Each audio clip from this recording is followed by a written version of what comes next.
Fam, we have got to chat about one of the steepest, most severe fall-offs in gaming history, okay? Back in the day, we had stories that were told through careful and precise voice acting, motion capture performances that were compelling, that were emotional, stuff like this. As is custom among our kind, we do not plunge headlong into folly on the orders of a single madman, but act according to our own collective madness. My name's Matt Ryan. I'm playing Edward Kenway in the game Assassin's Creed 4 Black Flag. Everyone snap in agreement. Snap. I saw this on Reddit that you're supposed to snap when you agree with something somebody says. So I'm doing that now. Dude, it's goated. Edward's a quick-witted Welshman who leaves to seek his fame and fortune in Nassau at a young age. When we meet him, he's brash, rude, very selfish. He's presented with these different opportunities and different versions and ideas of ways of living, and you don't quite know which direction he's going to go. And then I think that's really an interesting dilemma. We're outnumbered, mate. It's not the first time, Kenway. And it won't be the last. My name is Mark Bonner. I'm playing Blackbeard. Load the heavy shot, Oh, it's a vibe. You know, it's a vibe. I would just watch this entire thing because I freaking love Black Flag, but I will, you know, that's a little beside the point. Ralph, yeah. So the reason I show you that is because back in the day, this is 2013-14 era Ubisoft, they were able to put these stories and motion captured scenes together that were just, they hit different, man. They hit different. And there's just nothing really like that in the modern games. Like, you remember this ending? And all the harm that e'er I've done, alas, it was to none but me. And all I've done for want of wit to memory now I can't. So let me Oh, the parting glass. Good night and joy be with you all. damn it, Edward, gonna make me tear up. It's so good. It's so good. Even now, a decade later, looking back on it, it's just so good, you know? Very well executed, well written, well performed. The music choice, it all just pops in. And now, you know, you fast forward, things have changed like a little bit within Ubisoft. So you know, I want to be clear. Times do change, but technology advances. Things that used to not be possible are possible now, such as this. This is the latest content from Assassin's Creed. This is the newest, literally just dropped a handful of days ago on modern hardware. A decade later, tons of advancements been done. More money's being spent on these games than ever. And this is what we see now.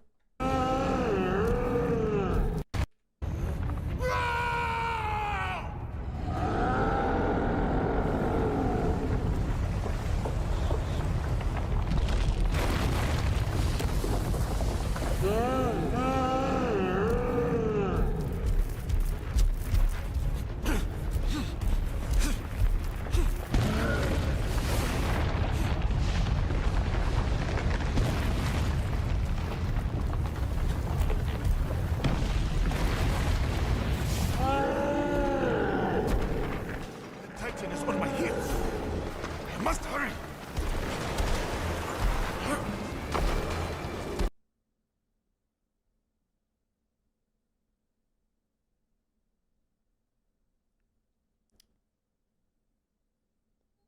Okay. So to be fair, Brandon says also brings a tear to my eye, but in a different way. Yes, indeed. Sorry, I'm gonna explode. So to be fair, let me see, where's the comment I saw. don't see it. Oh God, I'm sorry.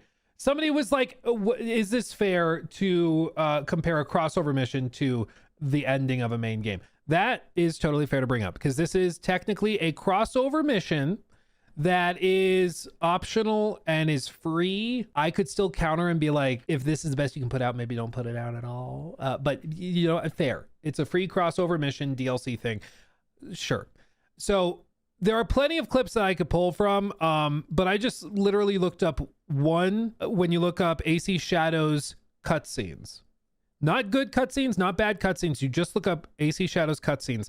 These are the types of videos that pull up of people that are confused whether this is actual voice acting or whether this is AI generated, because both are so flat and devoid of any sort of variability. You'll tell me where it is. I do that, you'll have no reason to let me live. So you won't tell me where it is. No. Then you're of no use to me at all. No. Sorry, I forgot about that. I forgot how suddenly it happens. So much like Nawe in that clip, this scene took my breath away. I think I think it's a mixture of things. Okay, I think there's a mixture of a lot of things going on here.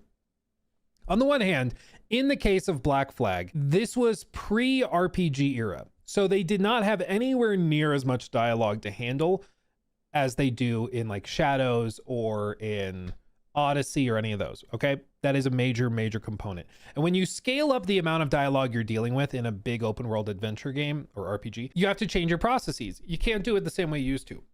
Now, what a lot of studios have figured out is that you can handle things differently. So you can have side quests that are not motion captured. You can have huge chunks of the main story that are not motion captured, and are just using procedural tools to handle facial animations and stuff, where it can look at the dialogue being spoken, attach that to certain phonemes, certain consonants and things which associate themselves to mouth shapes, and you can have the engine basically run all of that stuff for you for lip sync and everything else. And you can set up really straightforward tools to change poses and stuff. There's even in the making of the Witcher 3 documentary, they show some of the tools they used for that. And it literally is like dragging and dropping blocks. So as like a minute of dialogue plays out, they just drag and drop different blocks of poses basically for Geralt, and maybe gestures, which is why you'll see characters, you know, shift to a new block, then they shift to a new block, and then they gesture because that block plays out, and then they gesture to you, and then that block plays out. And that's how these things typically work. You can move very quickly with it because it's procedural. You don't need to hand do everything or motion capture everything, which is very data and time intensive. But with AC Shadows, I mean, I think that there's no denying that something has just gone wrong. You know, it's just weird. This dialogue is not just written, in my opinion, very dryly and poorly. It's something I mentioned in my review when the game first dropped, is that the game is very dry. It's also been phrased as like, and to be clear, I've not been the only one to say this, but it's been phrased as like the game, everybody in the game seems like they're bored and doesn't want to be there. It seems like everybody is just reading off of a piece of paper. And I think part of that is the quality of the writing. Part of it is also the procedural generated animations are very flat, and just like nothing happens here. They're just standing arms down. Like we talked about the Witcher example with like the gestures and shifting stances and stuff. None of that's happening here. And to be fair, apparently this is like a cultural thing, not that that's like, you know, a get out of jail free card. But the reason I say that is because apparently there is a thing in Japanese culture where gesturing a lot is just not something you do. You tend to stand very straight. The word I've heard a lot of people use is stoic. It's just different. And so as you can see in this comment I pulled from a Reddit post about all of this, they said, I think a lot of people might be finding difficulty with Nawe and other Japanese characters is that the English voice actor seems to be replicating the Japanese speaking style of more monotone, even speaking. Japanese don't use the same method of stressing sounds in words like English does. You can see how different Nawe is when she speaks to strangers versus, say, her father. Yasuke is more emotive with speech as he's not Japanese, I suspect anyway. Hence, I'd like to know if this was intentional. And then you can see for clarity, I think this is good. I like the voice performance, and I think if the direction was to use a Japanese speaking style, then that was a smart decision. But here's the thing.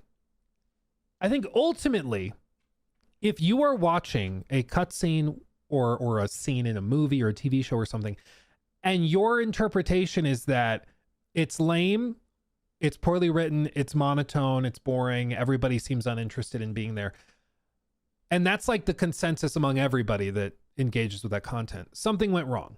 You know, whether it was intentional or not, something went wrong.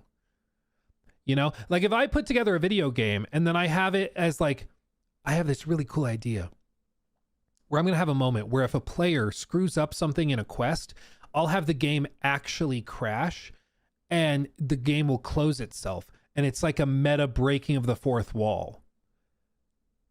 And I'm intentionally crashing the game as a punishment for getting the puzzle wrong, but I'm breaking the fourth wall. I'm going full Hideo Kojima on this, you know? All the player's perception is going to be is that something went wrong. You know, is that the game crashed and I'm not having fun right now. It doesn't matter if it was intentional or not. Something still went wrong. And if the customer and the player perceive something as wrong, something went wrong. In the same way that like you can justify all the ray tracing stuff and the benefits of it, but if players tend to look at the ray traced graphics and prefer the non-ray traced ones because of better performance, and in some cases it even looks better, something still went wrong. Even if there's a reason or justification for it, it still went wrong. And in this case, I think there is something to be said where when I went out to the studio in Quebec back in January, I think it was, I spoke to some of the people making AC Shadows, and they said very openly, like, no, we had to totally like scrap a lot of the motion captured stuff we had done for AC Odyssey because the gestures and the behaviors were different. So they had all of these systems. Sorry, you can hear Romeo. I think he just realized I'm here, so he's barking down the window.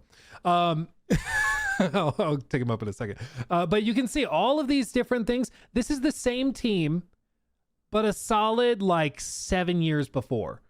And I feel like it's night and day, not just with the cinematic quality, but with the posing, with the gestures, with all of the animation, everything.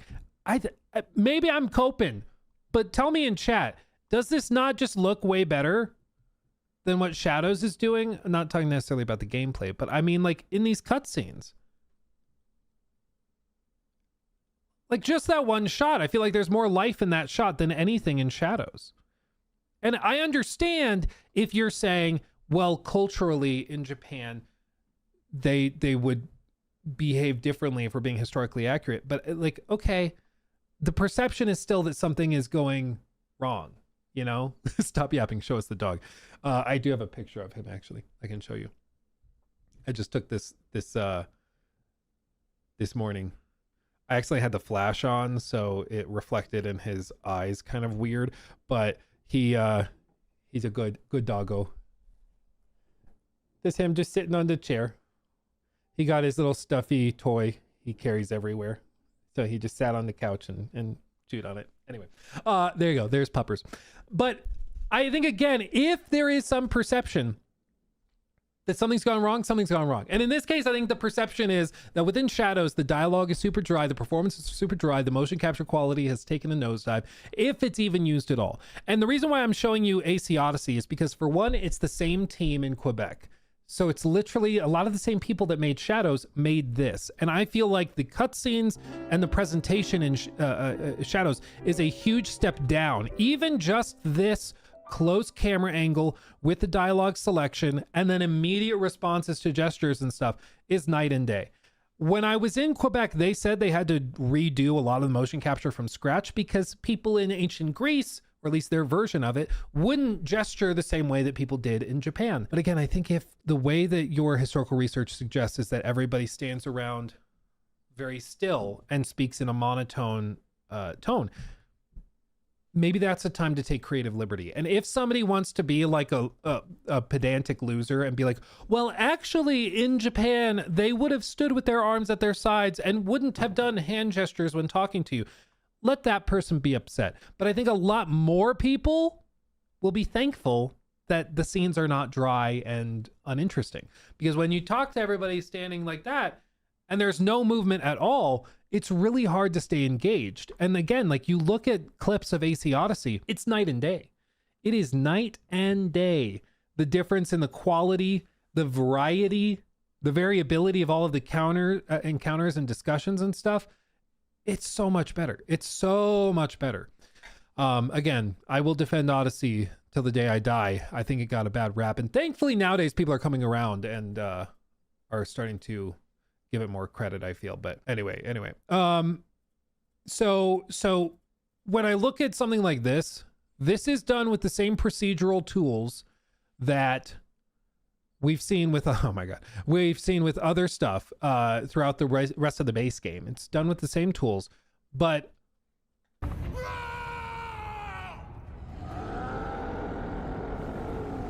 would you guess that this is 7 years later? I mean, again, I'm just like, guys.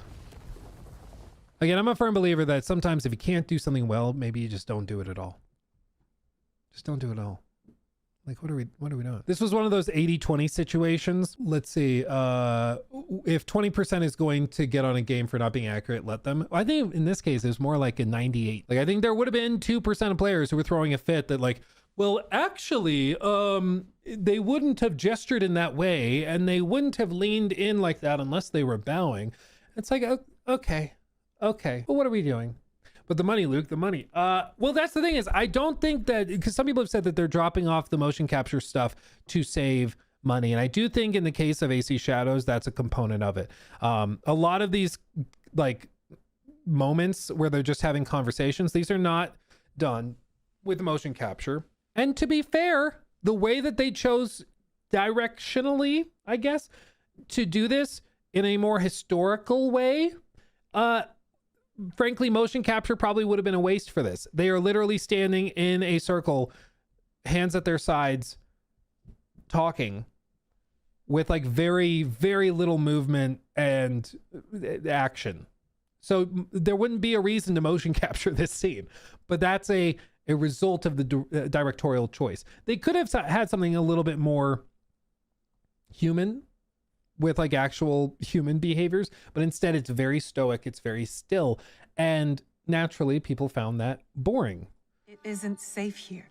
And I understand that maybe the way that she was directed or as an actress chose to perform the part was to keep the same tone and delivery and rhythm of her speech as in Japanese, but I'm just going to be real. And I'm sure she's a talented actress, but again, there's no nice way of saying this. You guys come here because I'm going to tell you what I think, even if it could be perceived as mean. Nawe's performance in AC Shadows, and I'm not joking, I think would have been better if they had used AI voice generation. Like, I think there would have been more variety in tone and rhythm to her speech than what we got. It isn't safe anywhere. It cancels me, I don't care. But the boy wants to be with you. Fine. I'll take care of him. Yatta! So we're taking in strays now, are we? You were the one who said we needed allies. Think of Junjiro as our first recruit. Don't touch that. Sorry.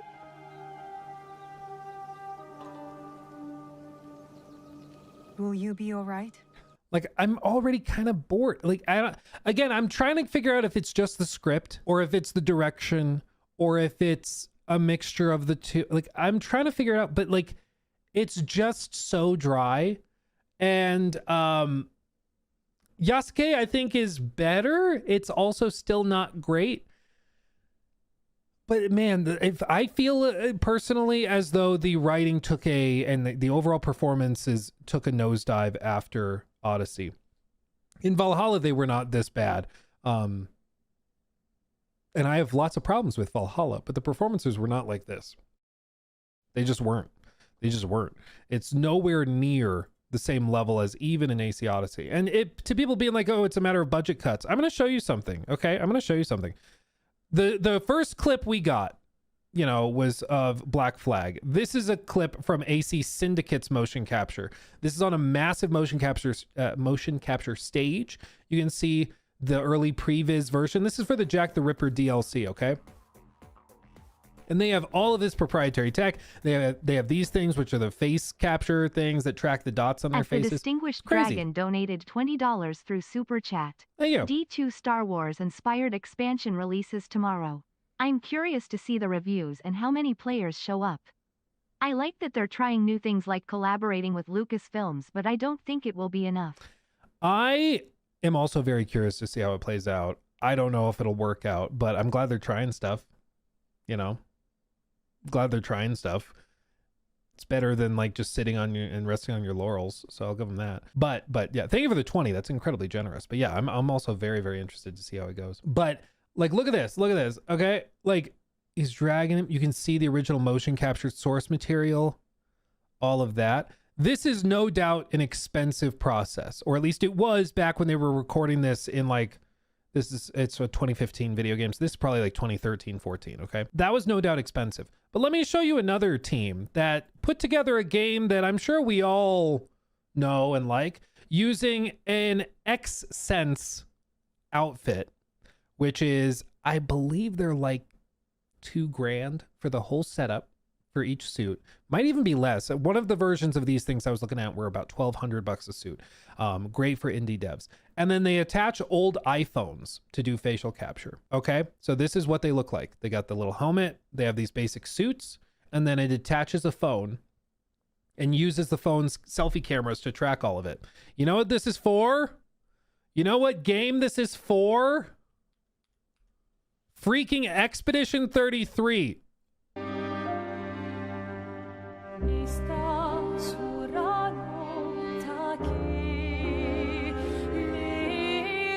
I don't have a lighter, so I'll just...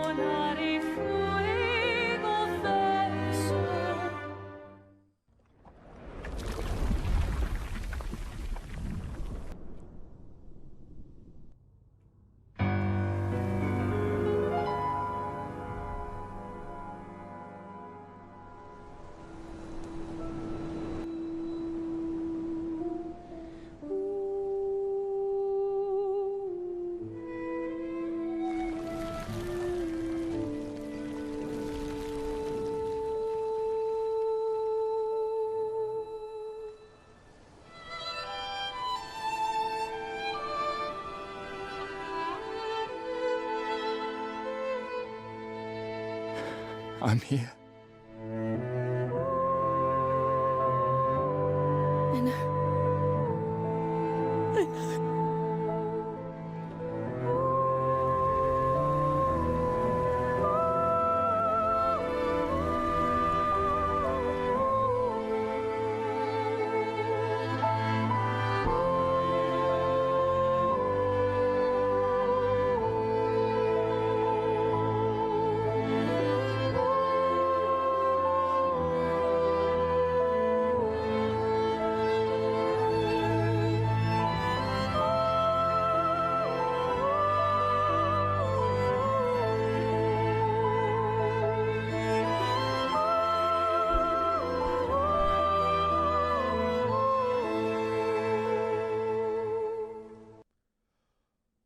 Recorded on a freaking cell phone.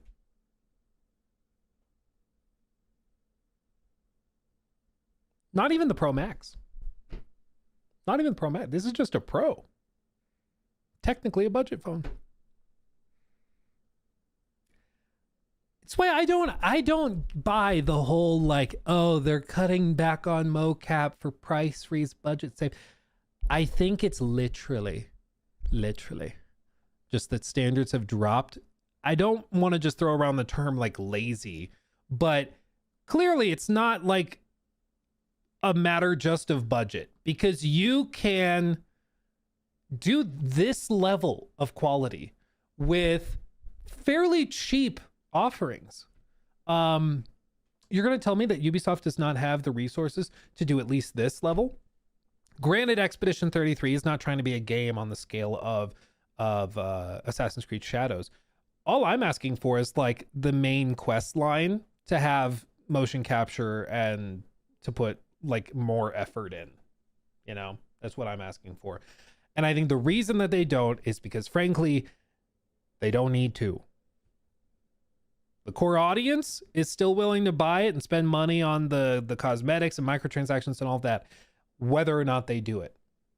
So why bother like really pushing and trying if people just go, it's good enough, you know? But my point in showing you this is that it's no longer a thing where you need $50,000 for the suit and the face capture thing, and then you need the $500,000 motion capture studio. You don't need that anymore. This is 2025 we're talking about. 2025, okay? Things are very, very approachable and affordable compared to what they used to be like. So I don't buy the budget as being like, or budget cuts or cost cutting as an excuse. I don't think that gets you out of it.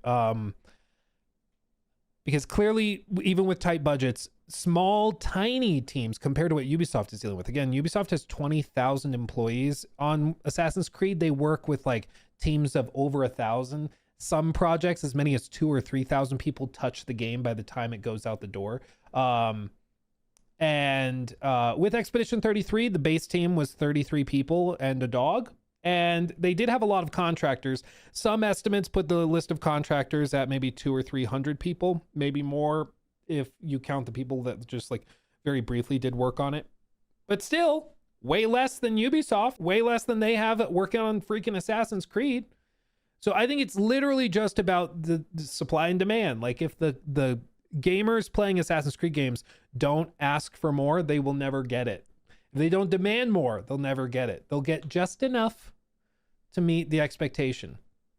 Now, I think the real bellwether for the direction of all of this is going to come with the, I can't watch it again or I'll be a disaster. I think the real test for this is not future crossover expansion missions with AC Shadows. I think it's mainly going to come from things like AC Hexe, which comes next year. AC Hexe has the chance to totally rewrite the narrative for Assassin's Creed because it is not going to be one of these big open world adventure RPG games that's trying to be 1,000 hours long. It's going to be, reportedly, an open world, narratively linear game that is highly cinematic, that is not trying to give players 15 ways of doing things. It is sort of taking inspiration from like God of War, from Uncharted, from games like that. And I think that could be very interesting. I think it really, really could be interesting. But I swear to whatever God you worship, and in my case, Todd Howard, I swear that if they end up coming with Hexe, and it is linear, and it is a narrative focused game, and then it's literally just this level of motion capture quality, and it's just the procedural stuff, I'm gonna scream. When you said towering creature, you really meant a towering creature. Thank you, all of you. But it's time for us to leave. Where will you go? Home, I suppose. You know they'll arrest you, no matter what we say.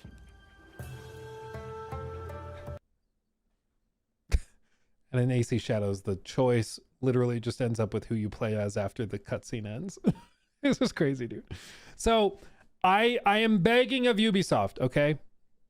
I know it's not a matter of budgets. I know it's not a matter of capability. The teams are very capable of it. 7 years ago, they were doing great work. I think it's literally just a matter of what they think they need to do to satisfy the fans. And for AC Shadows and Valhalla, frankly, they were games focused on quantity over quality. And that, I think, worked with AC Valhalla because it was a very particular time. Like we were in lockdowns or just after lockdowns. It was a great game for that. It was a game that you could put 100 hours into just to get through the main story. It was huge. And that level of quantity worked well at that time. Nowadays, 5 years on, I think things have shifted a little bit and people are looking for quality. And I think we're seeing that reflected in the games that are popping off, that are getting a lot of recognition and appreciation, winning the awards. It's about quality and polish, you know? And so I'm imploring Ubisoft, please, please, because the idea of a narrative focused Assassin's Creed game, I think is cool, especially going to the German witch trials. That could legitimately be really, really cool. But if it's on the same level of quality as what we got with like the base game of AC Shadows, we're gonna have a bad time. Because again, even if we're saying the base game, Dogs down in Iga. I wish only to speak with you. it's just literally a random cutscene I just skipped to. What do you want? Leave me alone. Lord Rokkaku Yoshikata. That name is dead. My clan is gone. Then Shote, if you prefer. Let me tell you a story to wrap this up.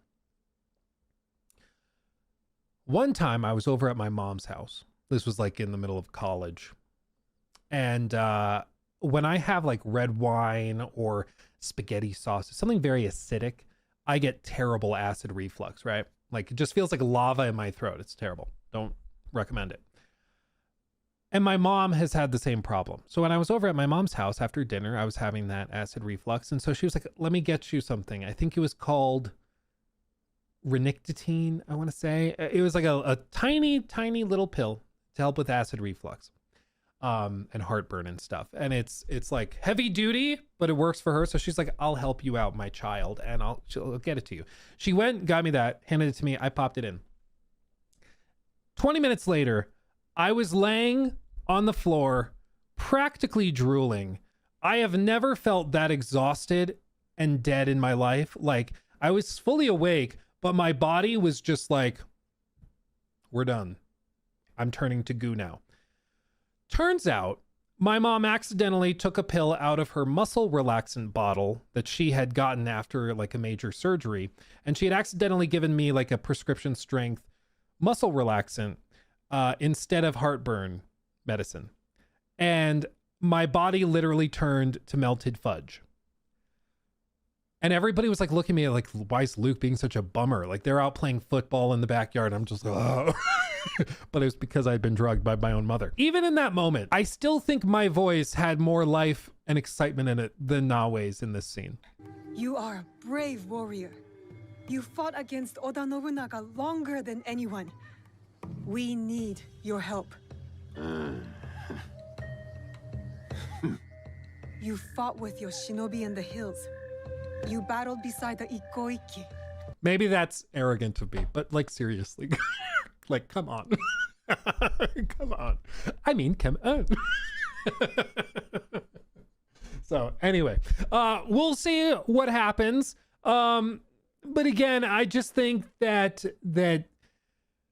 maybe the lasting thing for Ubisoft to just remember, which they've regularly forgotten, is that just because you can do something quickly as like a fun spin-off or DLC, it reflects negatively on the entire brand and the company.